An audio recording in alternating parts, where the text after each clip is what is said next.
आकाशवाणीच्या अर्थविशेष या कार्यक्रमात आपलं मनपूर्वक स्वागत. अर्थविशेषच्या आजच्या भागात आपण ऐकणार आहात शेअर बाजार आणि IPO बद्दल.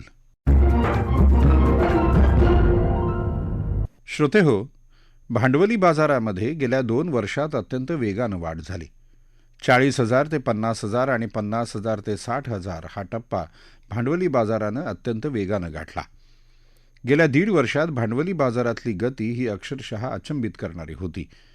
या संधीचा फायदा घेत अनेक कंपन्यांनी आपले IPO बाजारात आणले आणि आपल्या व्यवहारांसाठी भांडवल उभारणी केली. अर्थात भांडवली बाजाराचं प्राथमिक उद्दिष्टच व्यवसायासाठी भांडवल उभारणी करण्याचं असतं. सध्याच्या बाजारानं याकरता चांगल्या संधी उपलब्ध करून दिल्या. काही कंपन्यांच्या IPOला मिळालेला प्रतिसाद हा भूतो न भविष्यती अशा प्रकारचा होता. प्राथमिक भाग भांडवल विक्री अर्थात IPO ही कंपनीसाठी भांडवल उभारण्याची एक महत्त्वाची संधी असते.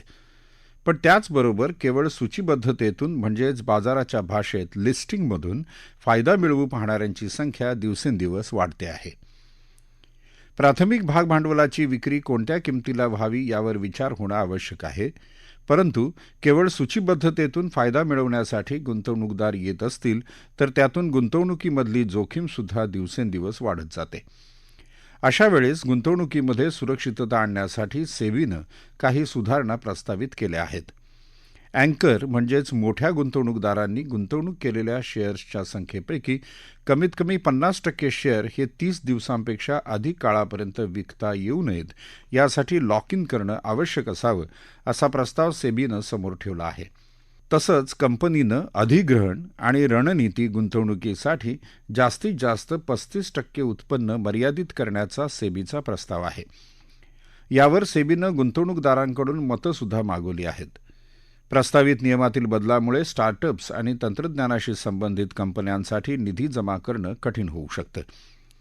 बाजार नियंत्रण करताना कंपन्यांना भांडवल तर उपलब्ध व्हावं, परंतु गुंतवणूकदारांची सुद्धा फसवणूक होऊ नये यासाठी सेबी कटिबद्ध असते. त्यातूनच हा विचार पुढे आलेला दिसतोय.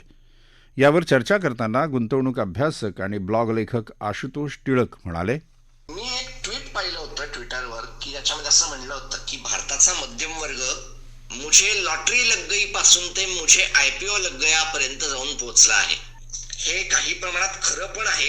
या सगळ्यामुळे भारताच्या भांडवली बाजारामध्ये जी काय IPO बद्दल जे काय तयार झालेले आहे त्याच्याबद्दल रिसेंटली सेबीने जे काही नियम काढले आहेत ते फार गरजेचे आहेत. आणि जनरली जो IPO असतो त्याच्यामधला 50% भाग हा अँकर गुंतवणूकदारांसाठी असतो, 10% भाग हा फक्त रिटेलसाठी असतो आणि रिमेनिंग भाग जो 40-35-40% जो काय असतो तो हाय नेटवर्थ इंडिव्हिज्युअल साठी असतो. आता याच्यामधल्या प्रत्येक जण वेगवेगळ्या कारणाने गुंतवणूक करत असतात आणि या बाबतीमध्ये सेबीचा जो काय आहे की अँकर इन्व्हेस्टर जे अँकर गुंतवणूकदार आहे, जे मोठे गुंतवणूकदार आहे, जे टोटल IPOचा 50% भाग खरेदी करत असतात, अशा गुंतवणूकदारांना हे 30 दिवसांपेक्षा अधिक लॉक इन असणं आवश्यक आहे. कारण जर ते नसेल तर मग त्याला IPO मग अँकर गुंतवणूकदार तुम्ही का म्हणता स्वतःला, हे फार गरजेचं आहे.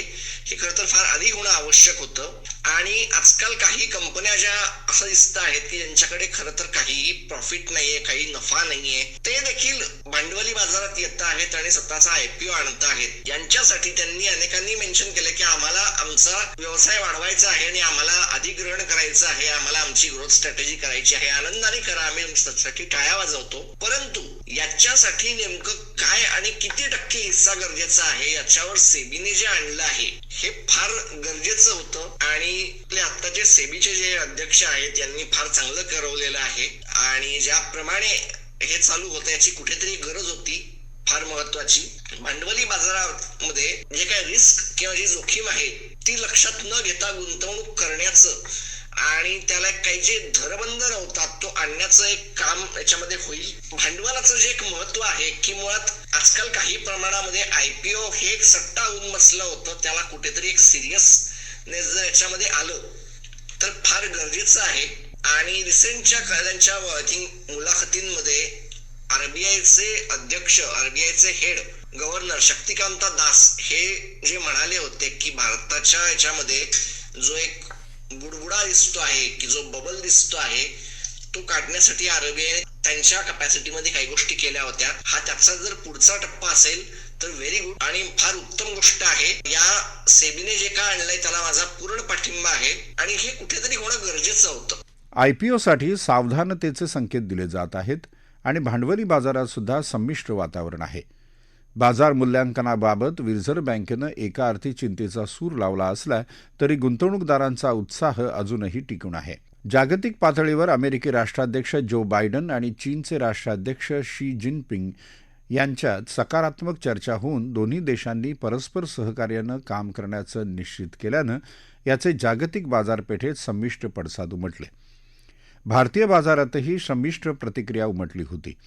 मंगळवारी मुंबई शेअर बाजाराच्या सेन्सेक्समध्ये 396 अंकांची घसरण होत तो 60,322 अंकांवर बंद झाला, तर राष्ट्रीय शेअर बाजाराचा निर्देशांक निफ्टीमध्ये 110.25 अंकांची घसरण झाली. हा निर्देशांक दिवसअखेर 17,999 अंकांवर स्थिरावला. भांडवली बाजाराच्या स्थितीवर भाष्य करताना गुंतवणूक तज्ज्ञ मुकेश चोठाणी म्हणाले, महागाईचा अक्राळ विक्राळ जबडा वाढत असताना बँकेच्या मुदत ठेवी, पीपीएफ, पोस्टाच्या आरडी सारख्या पारंपरिक गुंतवणुकीतून मिळणारा परतावा महागाई निर्देशांकापुढे जाऊ शकत नाही हे आता गुंतवणूकदारांना कळून चुकले असेल. या पारंपरिक गुंतवणुकी कालबाह्य ठरलेल्या असल्याने गुंतवणूकदार परस्पर शेअर बाजारात आणि म्युच्युअल फंडाद्वारे बाजारात गर्दी करतो आहे. फंडात एनएफओद्वारे उदाहरणार्थ multi cap, flexi cap, mid cap, small cap अथवा थीम स्पेसिफिक जशा बँकिंग आणि फायनान्स किंवा रिअल इस्टेट, इन्फ्रास्ट्रक्चर अथवा आंतरराष्ट्रीय बाजारातील शेअरसाठी ETF अथवा फंड ऑफ फंडद्वारे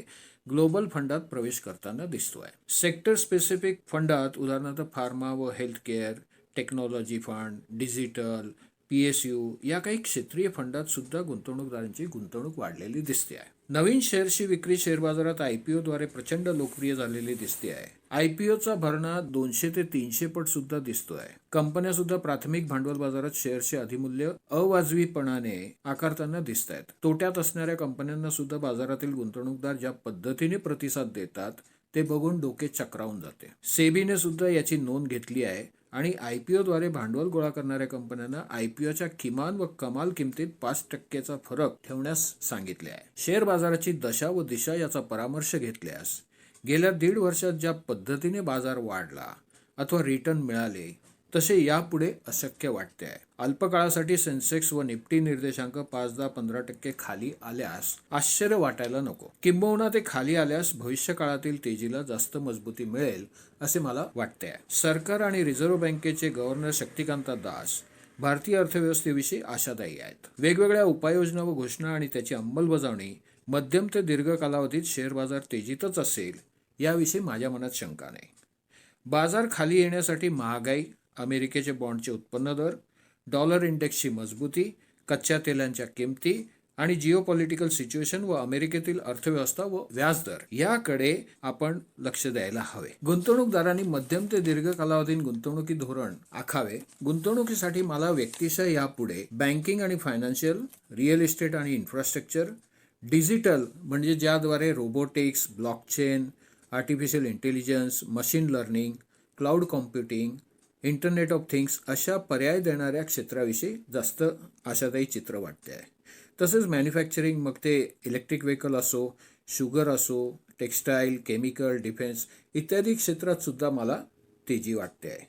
किंवा ग्राहकोपयोगी वस्तू व सेवा ज्याला आपण कन्झ्युमर डिस्क्रेशनरी म्हणू शकतो या पर्यायात मनोरंजन, हॉटेल, पर्यटन, आरोग्यसेवा, हॉस्पिटल आणि सौंदर्य प्रसाधन या क्षेत्रातील कंपन्यांविषयी माझ्या मनात तेजीचे चित्र दिसते आहे. तसेच क्लीन एनर्जी व स्पेस एक्सप्लोरेशन क्षेत्राविषयी जास्त आशादायक तेजीचे गुंतवणूक पर्याय मला यापुढे दिसत आहेत. उपरोक्त सर्व गोष्टी सल्लागाराबरोबर बसून समजून घेऊन आणि आपली जोखीम पात्रता व गुंतवणूक पर्याय आणि कालावधी जाणून घेऊनच आपण गुंतवणूक निर्णय घ्यायला हवा. कारण आयुष्यात सल्लागार महत्वाचा असतो. जीवनात आपला सल्लागार कोण आहे हे फार महत्वाचे असते. पराक्रमी दुर्योधन पण होता, मात्र विजय अर्जुनाचा झाला. कारण दुर्योधन शकुनीचा सल्ला घेत होता आणि अर्जुन श्रीकृष्णाचा. भविष्य भारताचे, गुंतवणुकीचे, शेअर बाजाराचे चांगलेच दिसते आहे.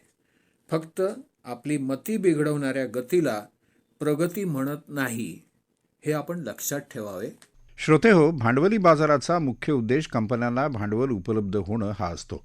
मोठमोठ्या कंपन्यांना निव्वळ कर्जाद्वारे भांडवल उभारणी करण्यापेक्षा भांडवली बाजारातून भांडवल उभारणं आवश्यक असतं. म्हणूनच गुंतवणूकदारांच्या आणि कंपन्यांच्या दीर्घकालीन हितासाठी प्राथमिक भाग भांडवल उभारणीमधला धोका कमी होणं आवश्यक असतं. त्यात अधिकाधिक पारदर्शकता यावी आणि गुंतवणूकदारांचे पैसे अनाठायी जास्त कालावधीकरता अडकून राहू नयेत, तसंच त्यात पारदर्शकता यावी अशीच सेबीची इच्छा असते. त्यातूनच भविष्यकालीन भांडवली बाजार सुरक्षित होत असतो. अशा प्रकारच्या प्रयत्नातून सेबी एक चांगल्या सक्षम भांडवली बाजाराची निर्मिती करत आहे. यातूनच उद्याच्या समर्थ अर्थव्यवस्थेची बीजं रोवली जातील याबाबत शंका नाही. याबरोबरच आजचा अर्थविशेष कार्यक्रम संपला. हा कार्यक्रम आकाशवाणी मुंबईच्या प्रादेशिक वृत्त विभागानं सादर केला होता. सादरकर्त्या भावना गोखले, निर्मिती विवेक वानखडे, लेखन विनोद देशपांडे, निवेदन राजेश शिरभाते.